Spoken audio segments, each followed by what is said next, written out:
Ganz toll. So, bevor wir zur Siegerehrung kommen, darf ich jetzt erstmal zwei Männer hier bei mir auf der Bühne begrüßen. Zum einen den Oberbürgermeister hier der Stadt Sinsheim, Rolf Geinert, und den Schirmherr dieses Turniers, Klaus Schlappner.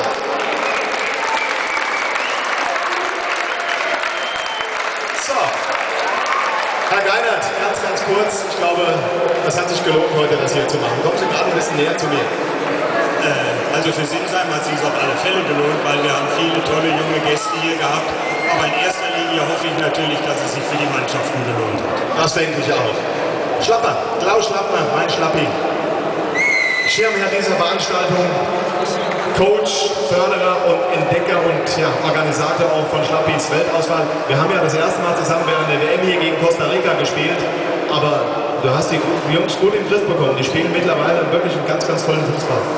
Ja, die meisten wissen es ja nicht, dass die Jungs immer nur einen Tag vor solchen Spiel oder so einem Turnier zusammenkommen, aus der ganzen Metropolregion, von Schulen oder von der Botschaft, also Botschaftskinder.